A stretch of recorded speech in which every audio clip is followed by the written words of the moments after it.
On reaching our hut I motioned to Infidus to enter with us. Now, Infidus, I said, we would speak with thee. Let my lord say on. It seems to us, Infidus, that Twala the king is a cruel man. It is so, my lords.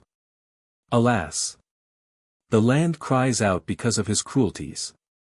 Tonight ye shall see. It is the great witch hunt, and many will be smelt out as wizards and slain. No man's life is safe. If the king covets a man's cattle, or a man's wife, or if he fears a man that he should excite a rebellion against him, then Gigul, whom ye saw, or some of the witch-finding women whom she has taught, will smell that man out as a wizard, and he will be killed. Many must die before the moon grows pale tonight. It is ever so. Perhaps I too shall be killed. As yet I have been spared because I am skilled in war, and am beloved by the soldiers, but I know not how long I have to live. The land groans at the cruelties of Twala the king, it is wearied of him and his red ways. Then why is it, Infidus, that the people do not cast him down? Nay, my lords, he is the king, and if he were killed Skraga would reign in his place, and the heart of Skraga is blacker than the heart of Twala his father. If Skraga were king his yoke upon our neck would be heavier than the yoke of Twala. If Emotu had never been slain, or if Ignosi his son had lived, it might have been otherwise, but they are both dead. How knowest thou that Ignosi is dead? Said a voice behind us. We looked round astonished to see who spoke. It was Umbopa. What meanest thou, boy? Asked Infidus, who told thee to speak? Listen, Infidus, was the answer, and I will tell thee a story. Years ago the king Emotu was killed in this country and his wife fled with the boy Ignosi. Is it not so? It is so. It was said that the woman and her son died upon the mountains. Is it not so? It is even so. Well, it came to pass that the mother and the boy Ignosi did not die. They crossed the mountains and were led by a tribe of wandering desert men across the sands beyond, till at last they came to water and grass and trees again. How knowest thou this? Listen. They traveled on and on, many months' journey, till they reached a land where a people called the Amazulu, who also are of the Kukwana stock, live by war, and with them they tarried many years, till at length the mother died.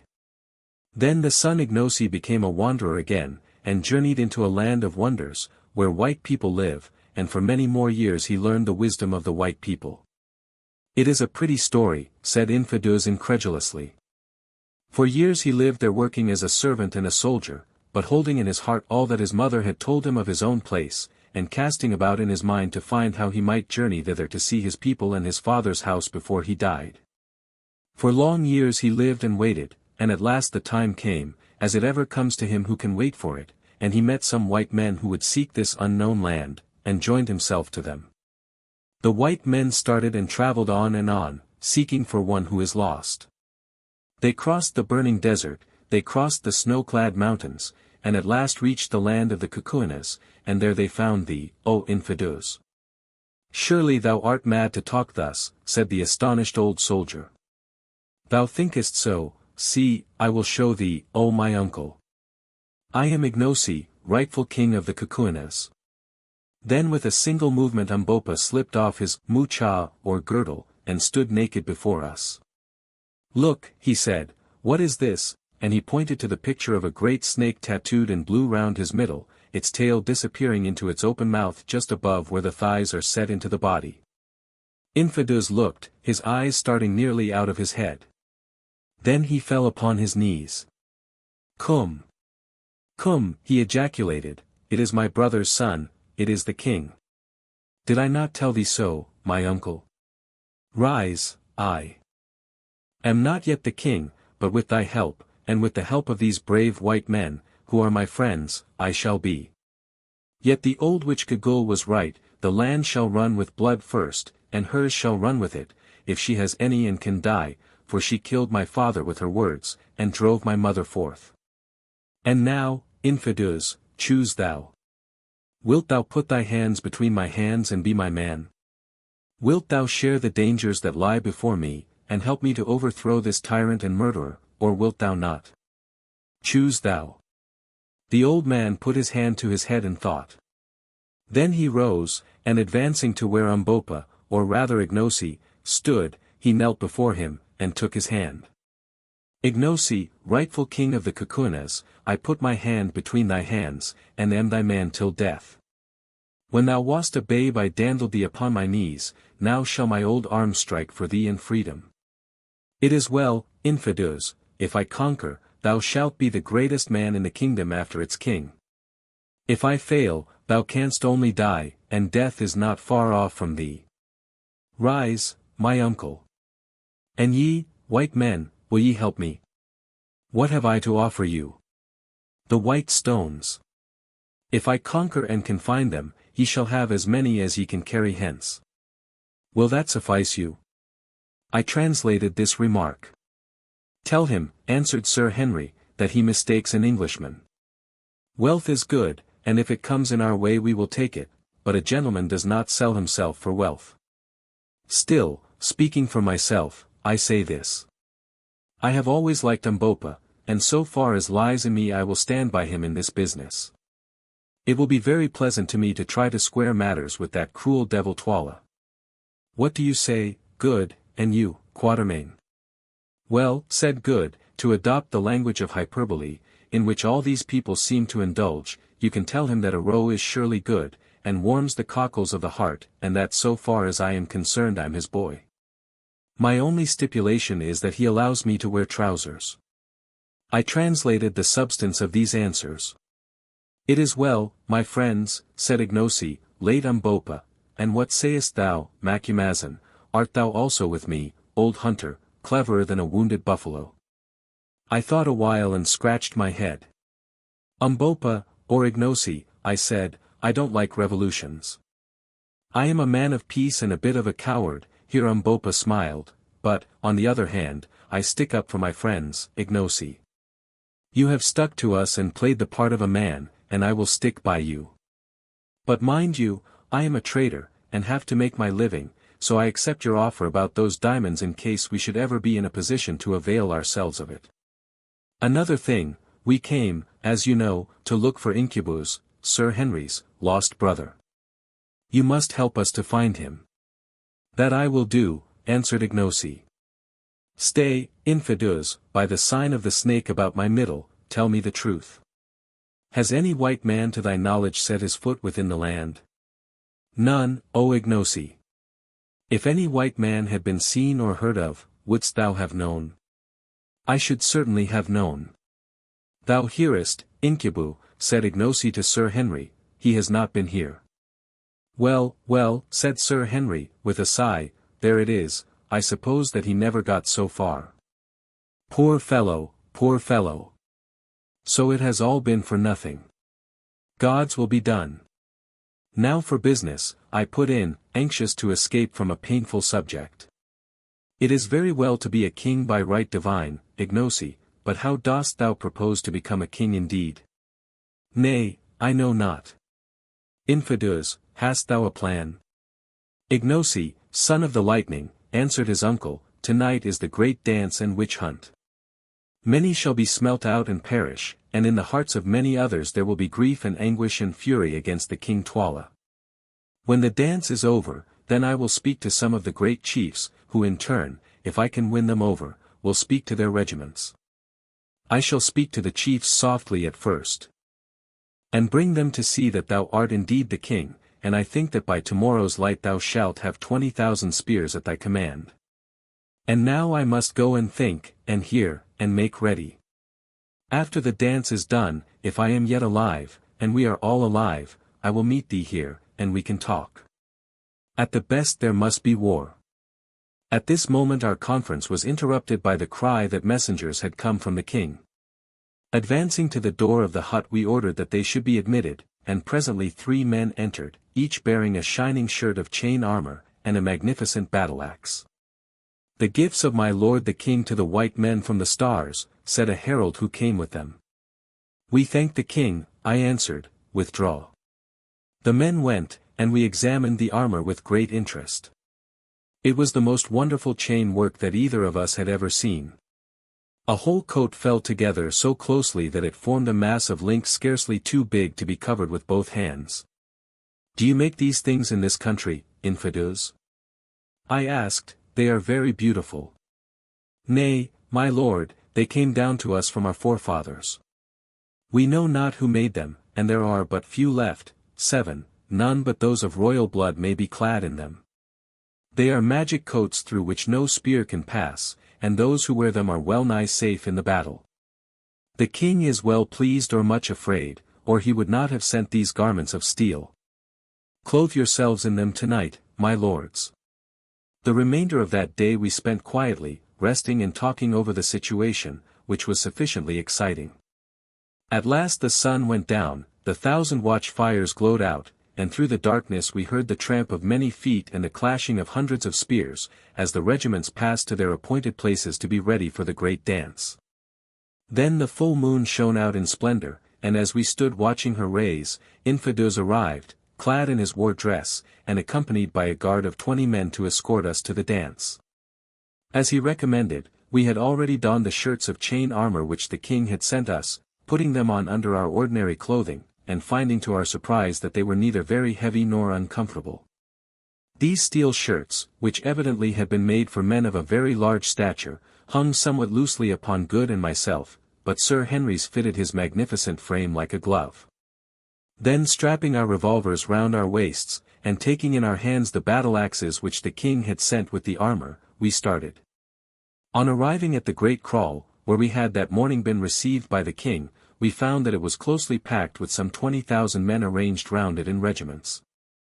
These regiments were in turn divided into companies, and between each company ran a little path to allow space for the witch-finders to pass up and down. Anything more imposing than the sight that was presented by this vast and orderly concourse of armed men it is impossible to conceive.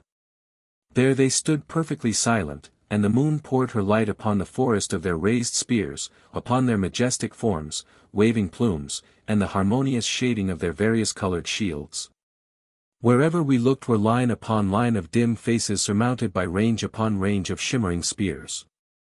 "Surely," I said to Infidus, "the whole army is here." "Nay, Macumazahn," he answered, "but a third of it.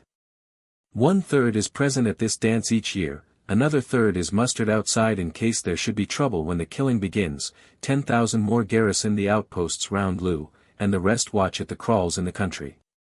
"Thou sayest it is a great people."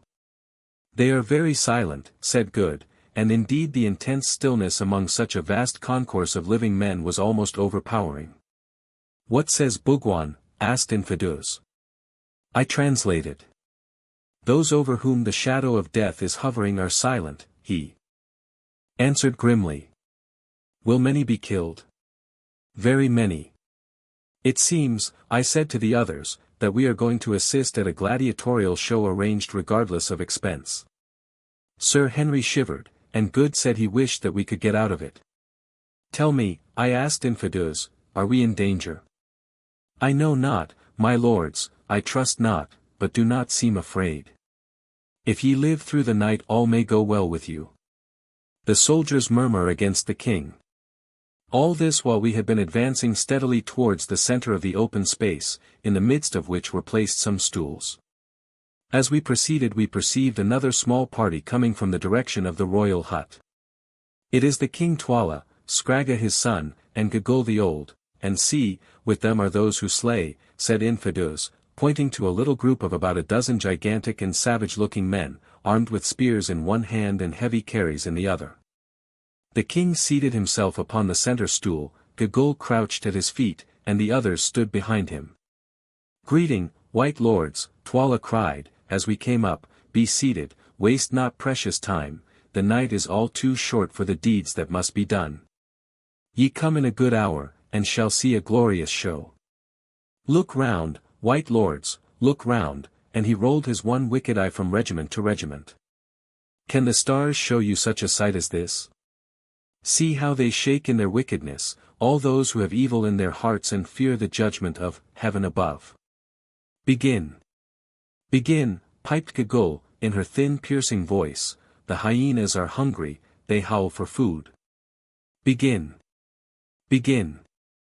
Then for a moment there was intense stillness, made horrible by a presage of what was to come. The king lifted his spear, and suddenly 20,000 feet were raised, as though they belonged to one man, and brought down with a stamp upon the earth. This was repeated 3 times, causing the solid ground to shake and tremble.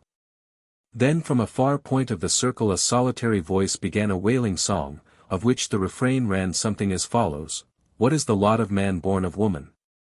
Back came the answer rolling out from every throat in that vast company: death.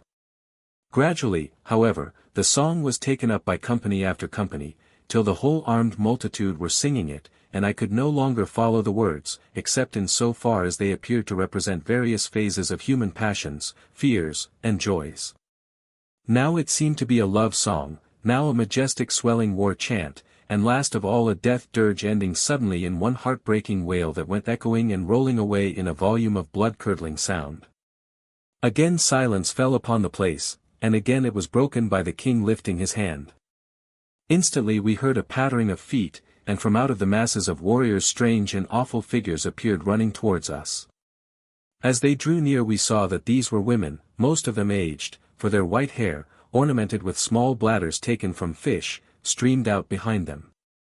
Their faces were painted in stripes of white and yellow, down their backs hung snake skins, and round their waists rattled circlets of human bones, while each held a small forked wand in her shriveled hand.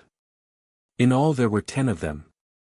When they arrived in front of us they halted, and one of them, pointing with her wand towards the crouching figure of Gigul, cried out, "Mother, old mother, we are here." "Good! Good!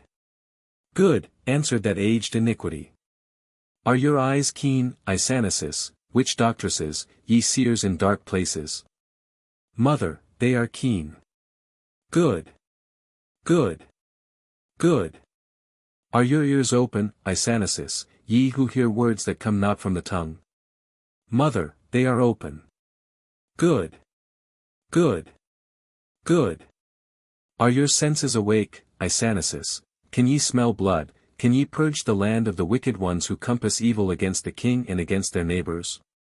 Are ye ready to do the justice of heaven above, ye whom I have taught, who have eaten of the bread of my wisdom, and drunk of the water of my magic? Mother, we can. Then go.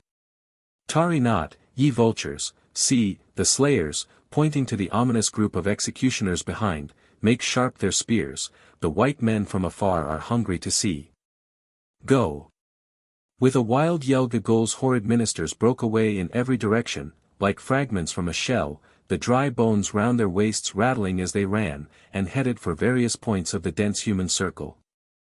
We could not watch them all, so we fixed our eyes upon the Isanusi nearest to us.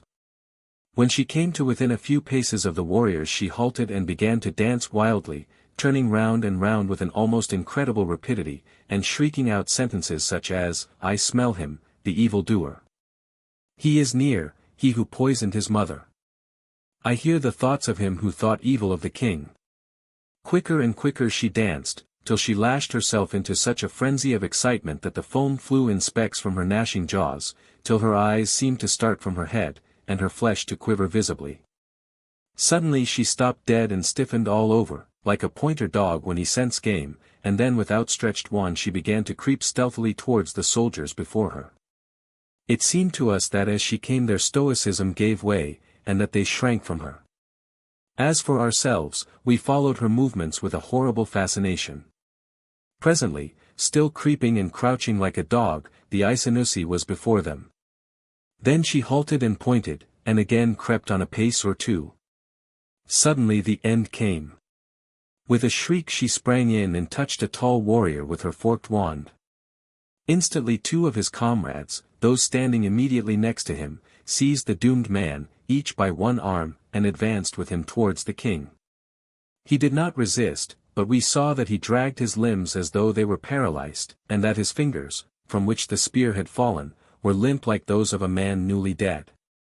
As he came, 2 of the villainous executioners stepped forward to meet him. Presently they met, and the executioners turned round, looking towards the king as though for orders. "Kill," said the king. "Kill," squeaked Gigul.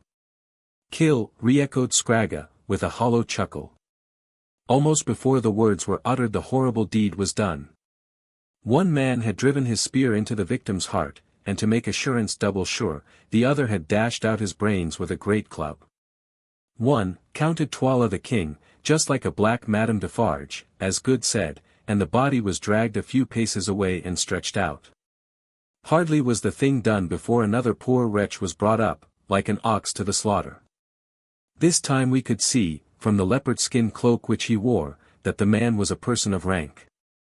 Again the awful syllables were spoken, and the victim fell dead. 2, counted the king. And so the deadly game went on, till about 100 bodies were stretched in rows behind us. I have heard of the gladiatorial shows of the Caesars, and of the Spanish bullfights, but I take the liberty of doubting if either of them could be half so horrible as this Kukuana witch hunt. Gladiatorial shows and Spanish bullfights at any rate contributed to the public amusement, which certainly was not the case here. The most confirmed sensation-monger would fight shy of sensation if he knew that it was well on the cards that he would, in his own proper person, be the subject of the next event. Once we rose and tried to remonstrate, but were sternly repressed by Twala. Let the law take its course, white men. These dogs are magicians and evil-doers, it is well that they should die, was the only answer vouchsafed to us. About 10:30 there was a pause. The witch-finders gathered themselves together, apparently exhausted with their bloody work, and we thought that the performance was done with. But it was not so, for presently, to our surprise, the ancient woman, Gigul, rose from her crouching position, and supporting herself with a stick, staggered off into the open space. It was an extraordinary sight to see this frightful vulture-headed old creature, bent nearly double with extreme age, gather strength by degrees, until at last she rushed about almost as actively as her ill-omened pupils. To and fro she ran, chanting to herself, till suddenly she made a dash at a tall man standing in front of one of the regiments, and touched him. As she did this a sort of groan went up from the regiment which evidently he commanded. But 2 of its officers seized him all the same, and brought him up for execution. We learned afterwards that he was a man of great wealth and importance, being indeed a cousin of the king. He was slain, and Twala counted 103. Then Gigul again sprang to and fro, gradually drawing nearer and nearer to ourselves. Hang me if I don't believe she is going to try her games on us, ejaculated Good in horror. Nonsense, said Sir Henry. As for myself, when I saw that old fiend dancing nearer and nearer, my heart positively sank into my boots. I glanced behind us at the long rows of corpses, and shivered. Nearer and nearer waltzed Gigul, looking for all the world like an animated crooked stick or comma, her horrid eyes gleaming and glowing with a most unholy luster. Nearer she came, and yet nearer, every creature in that vast assemblage watching her movements with intense anxiety. At last she stood still and pointed. Which is it to be? Asked Sir Henry to himself. In a moment all doubts were at rest, for the old hag had rushed in and touched Umbopa, alias Ignosi, on the shoulder. I smell him out, she shrieked. Kill him, he is full of evil, kill him, the stranger, before blood flows from him. Slay him, O king. There was a pause, of which I instantly took advantage. O king, I called out, rising from my seat, this man is the servant of thy guests, he is their dog, whosoever sheds the blood of our dog sheds our blood. By the sacred law of hospitality I claim protection for him.